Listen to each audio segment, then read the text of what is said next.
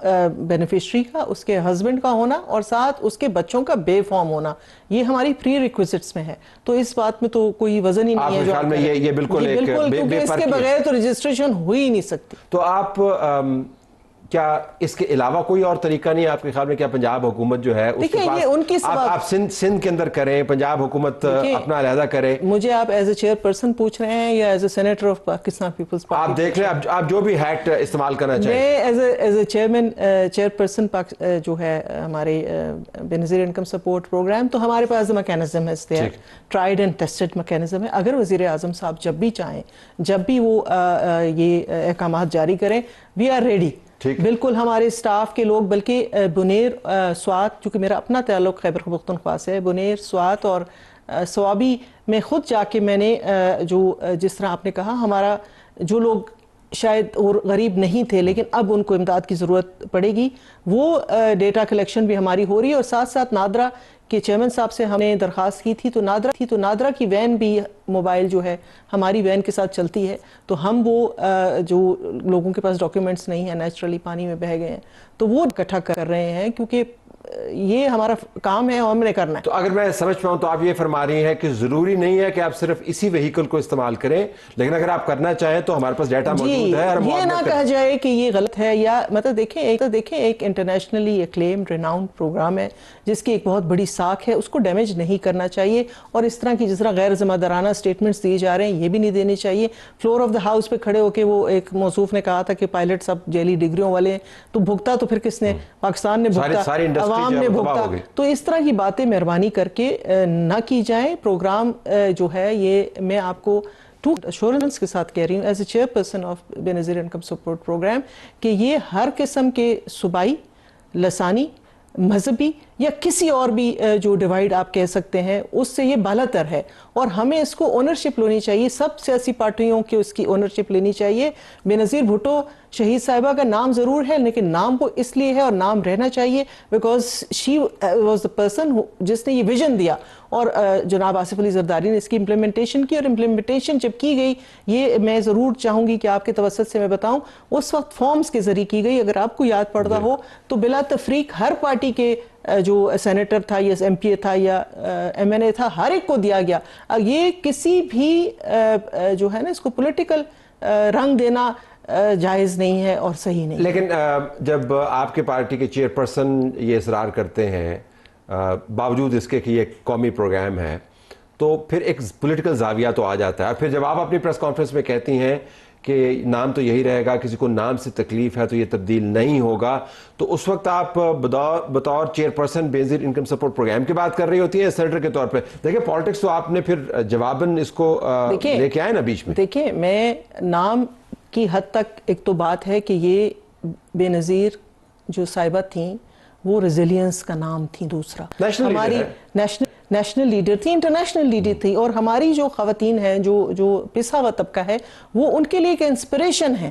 اس لیے اس کا نام نہیں چینج ہو سکتا because they look up to. لیکن کون کہہ رہا ہے اس کا نام چینج کریں؟ نام چینج کرنے کی تو بات کوشش تو آپ نے دیکھی نا, پچھلی حکومت میں بھی کی گئی, احساس کے نام سے اس کو کرنے کی کوشش کی گئی, لیکن یہ ہماری اس حکومت میں تو کوئی نہیں کر رہا نا. میں تو ایک جنرل بات وہاں پہ کر رہی تھی کہ لوگوں کو اس سے پرابلم ہے. لیکن آپ نے یہ کچھ بالواسطہ ہنٹ کروایا کہ کسی کو مسئلہ ہے, تو کس کو مسئلہ ہے؟ حافظ نعیم صاحب کی تصویر تو نہیں لگنی وہاں پہ, بالکل نہیں لگنی. اور میں نہیں سمجھتی کہ ریزیلینس جو ہے وہ ہم نے سیکھی ہے بی بی سے. ٹھیک ہے, تو ریزیلینس اور جو بہادری ہے وہ جو ہے ہم نے بی بی سے پنجاب حکومت کا جو ہے ایک تو میں آپ کے توسط سے میں کہنا چاہوں گی کہ پنجاب گورنمنٹ کے لوگوں کو اس پروگرام پہ بولنے سے پہلے اس پروگرام کو اسٹڈی کر لینا چاہیے. رانا ثناء اللہ صاحب کی میں بہت عزت کرتی ہوں, وہ وہاں کہہ رہے تھے کہ اس پروگرام کو اب ہنرمند کی طرف جانا چاہیے. تو ان کی اطلاع کے لیے 21 جو اس سال کے جون کو بینظیر ہنرمند پروگرام لانچ ہو چکا ہے. جناب آصف علی زرداری جو اس پروگرام کے بانی ہیں, انہوں نے اس پروگرام کو لانچ کیا ہے اور ہم اس کی طرف جا رہے ہیں. میں ایگزٹ اسکیم اس کی بنا رہے ہیں, پر بس ایگزٹ پالیسی اس میں بہتری کی گنجائش ضرور ہے. میں نہیں کہہ رہی کہ بالکل ہی پرفیکٹ ہے, there is always a need for improvement.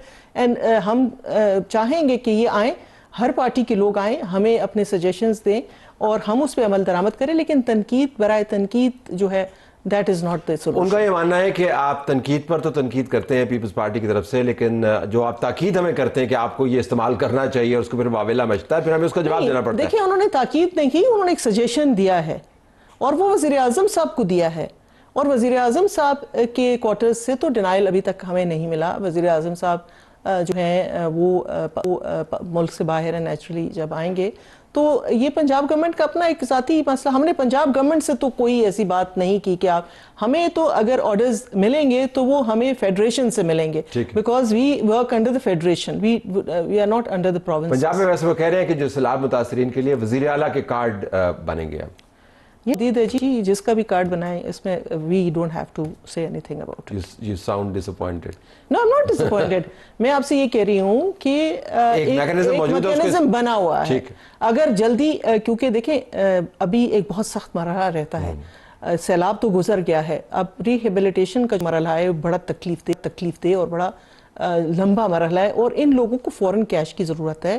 لوگوں کو کھانا چیزیں ہم سب پہنچا چکے ہیں، لوگوں نے دیا ہے، گورنمنٹ نے دیا ہے، اب ان کو کیش ٹرانسفرز چاہیے تاکہ یہ اپنی ضرورت کے مطابق جو بھی یہ کرنا چاہتے ہیں دے شوڈ بی اٹ. ہمیں یہ ان کے اوپر اب یہ بیٹھ جائیں کہ ہم نہیں جی ہم پہلے ہم کے تخمینے لگائیں گے، پھر وہ مہینے لگیں گے اس کو کرنے میں. تو جتنا جلدی جو بھی ایمرجنسی ریلیف جو دی جا سکتی ہے وہ وی آر بیسٹ جو ہے وہ تیار ہے. اگر کوئی اس کے تھرو جانا چاہتا ہے، ہم کوئی obligation نہیں ہے کسی پہ، لیکن وزیر اعظم صاحب پہلے بھی یہ میکینزم یوز کر چکے ہیں، اور ڈیٹا بیس پہ جو ہے ابھی بھی جو پنجاب گورنمنٹ ہے وہ still uses the data. دلچسپ ہوگا یہ دیکھنا. آپ کا شکریہ ادا کرتے ہوئے ہم کہیں گے کہ سندھ کے اندر جو سیلاب سے متاثرین ہیں ان تک پہنچ کے لیے یہ پروگرام کتنی معاونت کرتا ہے. Probably that can be one test case. But thank you very much for being with us. ناظرین، ہمارا پروگرام ختم ہوا، اجازت چاہتے ہیں. اللہ حافظ.